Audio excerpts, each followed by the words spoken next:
Hello, everybody. So it is no surprise whatsoever that the S&P 500 did not add MSTR. Strategy was not added, contrary to all of the buzz on social media from very large accounts, baiting for clicks, writing a bunch of stories about how MSTR is going to get it, even people announcing it early, I noticed here and there, even to the point that Grok believed at one point in the afternoon that this was going to be a thing, and in fact happened, just because people bait for clicks. I made maybe 3 videos where I said there's no way this is happening. Even promised to stop calling the S&P committee a geriatric committee. Well, I guess I'm going to keep calling it a geriatric committee. And did you really think that was going to happen? Keep in mind, the financial industry is just warming up to Bitcoin. And that took how many years? Was it 15 years? Did it take 15 years for them to... or 16, was it 16 years for them to warm up to Bitcoin to like, and you still have a bunch of banks, by the way, who are not comfortable with you sending wires, payments to Coinbase or anything like that.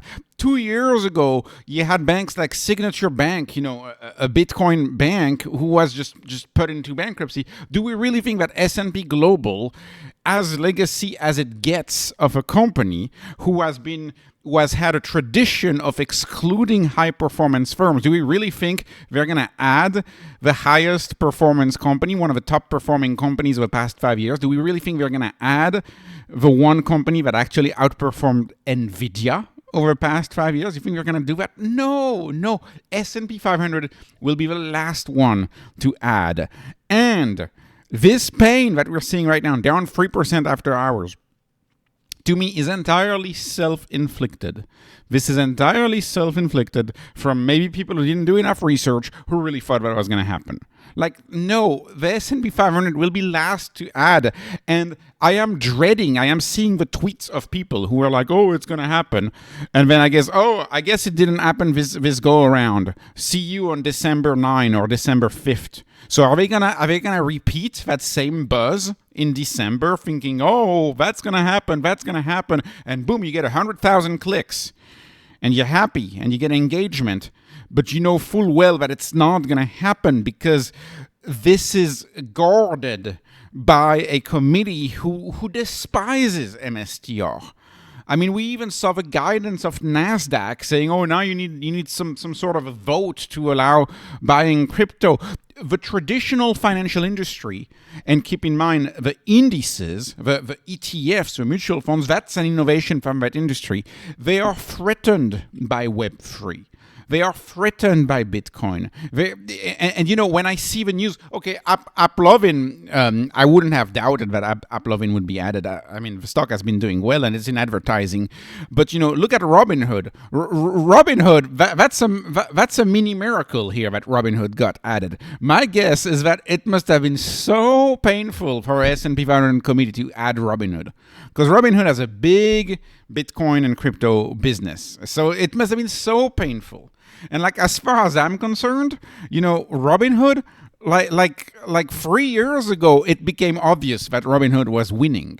Like, you remember when Charles Schwab got in trouble? Do you remember all of these brokers back in the Silicon Valley Bank disaster? Silicon Valley Bank, by the way, was in the S&P 500. Anyways, Robinhood got included late. Yeah, the S&P 500 holders missed out on a 10x on Robinhood, right? And Robinhood was all over X, and a lot of people got on the Robinhood opportunity. I did too. Many people did it. It must have been so painful for the S&P committee to include Robinhood. So imagine including another crypto company like MSTR, which, by the way, is more expensive than Robinhood on market cap basis. MSTR's market cap is like 96 or 97 billion. So MSTR has a bigger market cap than Robinhood. It was, on all accounts, it was probably more legitimate to add to the S&P just because of the past 5 years' performance, right? 27x your money in the past 5 years. Think about that. Do we really think it would have been added? Come on, no, it was not going to be added. The S&P likes to keep underperformers like Silicon Valley Bank. I may show my little history of investing on my little age, but I remember I used to be irate when you had this company called Bed Bath and Beyond. It was included in the S&P 500 for years, and I used to be irate. I used to not understand how a company could not get people into their stores without crazy coupons and mass coupon campaigns. And they literally sold towels and as seen on TV items, and that was part of the S&P 500. That's what you get in the S&P 500, because the S&P 500 for some reason wants to. I don't know what that committee is thinking. I really don't know what that committee is thinking. Like from the way they define the industries, right? For example, Tesla is put as like a consumer cyclical company. Like the way they define their industries, like Amazon. Where is Amazon on there? Anyways, just the very concept of defining these companies on an industry basis, to me, is already off compared to what business is. But if you look at the picks in the S&P, the S&P is a legacy machine. It's a machine for guiding passive flows, and these flows are mostly from retirees. And if you have a retirement plan, by the way, that allows you to do the NASDAQ, you're very lucky. A lot of people don't have access to even the NASDAQ in retirement plans. Like the riskiest thing they have access to in retirement plans oftentimes is just the S&P. And the S&P has consistently added companies that are outperforming. It has consistently added them late, added them after the bulk of the performance was there. And it's just a machine to keep passive flows going towards legacy plays and legacy players. And many companies, by the way, zombie companies as we call them, the very fact that they could be kicked out of the S&P 500 could be a life or death situation for them, because these flows just keep going and they can issue more shares. And this is an access to passive flows. And did we really think that the legacy industry, legacy finance, did we really think that they were going to include MSTR with open arms? It must have already been so painful for them to add Coinbase a few months back. It must have been so painful for them to add Robinhood today. So imagine a non-conventional company like MSTR. Like, of course, that committee was going to strike it down. Maybe that committee didn't even consider it. Like, look at the old world. I'm nitpicking, but this is kind of like really Ross stores. Like some of the stuff they have in there. If you zoom on all these minor companies, it's shocking in my view. I mean, I don't know. I wouldn't be comfortable with my retirement invested in a lot of these companies. Thank goodness that it is market cap weighted.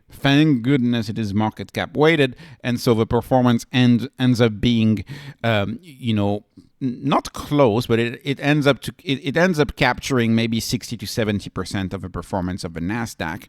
The Nasdaq, which is only rules based, the Nasdaq has no humans in the loop.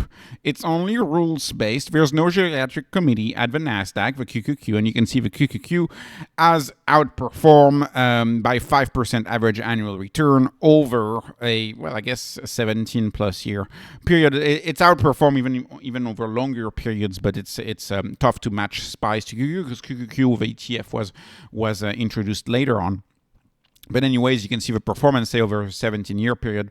That's a 12x versus a 5x, right? So it's not 30% more. When you see 15 to 10%, you're like, oh, it's only 30% more. What are you talking about? Well, actually, it compounds, and actually, that's a 12 times your money versus 5 times your money. I've never liked the S&P 500. I've always stayed away from it. I never understood why people thought strategy would have an easy time being added there. Strategy is not a legacy company at all. And so, in my view, the pain that we see in the stock price in after hours, that's entirely self-inflicted. This is social media. Social media is to blame on this one. And that's the second time that social media is to blame. The first thing that I blame social media on is them getting Sailor to cave and to stop doing the ATM after 2.5. people were so loud about not liking the ATM that, Saylor is a very connected social media person. He must have seen those cries for him to stop the ATM, and thank goodness when Saylor noticed it didn't work, it reversed course, and that was good. That's a sign of being a good CEO.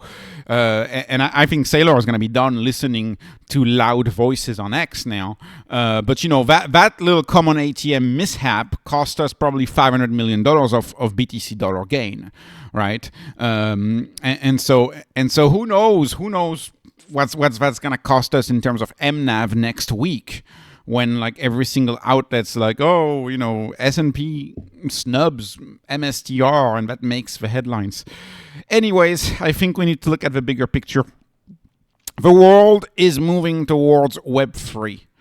The wrapper that owns the economy of the future is going to be a Web3 wrapper, in my view. It's going to be an internet native wrapper. It's not going to be an index, that like dates back to the bogleheads and the 90s. It's not going to be a mutual fund on TradFi rails. It's going to be, in my view, tokenized stocks on DeFi rails, or if it's not DeFi, if it's CeFi, it's still gonna be modern finance. It's still gonna be Web 3.0 finance. I firmly believe that, and we've seen that again, right? We've recovered from the FTX fiasco, and we've seen companies now getting back into tokenized stocks. Again, a story that is not really discussed, but you can see that the stocks that get tokenized. And by the way, what does that mean if your stock get tokenized? If you get your stock tokenized, that means you get access to international capital, because not everybody has access to US rails, and you get access to internal capital. I mean, i.e., somebody bought a CryptoPunk for $1,000 and just sold it for $1 million. That's internet capital. So you get internet capital and you get international capital that will flow towards tokenized companies. And my guess is that the companies that will be tokenized and the companies that will be loved by the internet investor, the modern investor, well, they're much more likely to be companies like MSTR. And in fact, the two companies that I follow more closely who do tokenized stocks, Gemini and Kraken, well, MSTR was always part of the first batch. The first batch strategy, of course, is a tokenized stock, and this is available in Europe. And I think most of these are only available in Europe, unfortunately. So we almost don't follow this as much in the US. But same story for Kraken. Look at the top stocks that Kraken decided to tokenize. Well, what do you have? You have strategy. MSTR is tokenized, and you have Coinbase, and you have a lot of stocks that would be snubbed historically are being tokenized first, right? CrowdStrike was another one who was snubbed for a long while. So, anyways, it's okay. We should not be sad today. This was never going to happen. If you thought this was going to happen, you were going in with wrong expectations, in my view. But it's okay, because a lot of companies, including maybe S&P Global, will never be tokenized. And if they are, they will probably not get access to internet capital and international capital, because internet capital and international capital want to flow into companies like Strategy, like Coinbase, and they don't necessarily want to flow into old world companies. And I just hope social media stops. But unfortunately, I have a feeling they will continue, and every quarter now, we're going to be like, is MSTR included? Is MSTR included?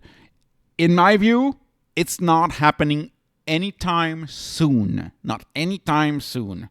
Maybe we need to wait for these preferred to get a credit rating, and when the preferreds get a credit rating, well, then maybe they will consider adding MSTR. It's not happening anytime soon. They will be the last to add, and it might look very weird, because what if MSTR is a $300 billion company and it's still not in the S&P, right? It might end up looking very weird at one point. But anyways, that's how I feel about this. This was not investment advice, not financial advice. This is only entertainment. I'm hoping you were entertained. Please please subscribe, follow me on Patreon, follow me on X. Thank you for watching, and have a wonderful, wonderful day.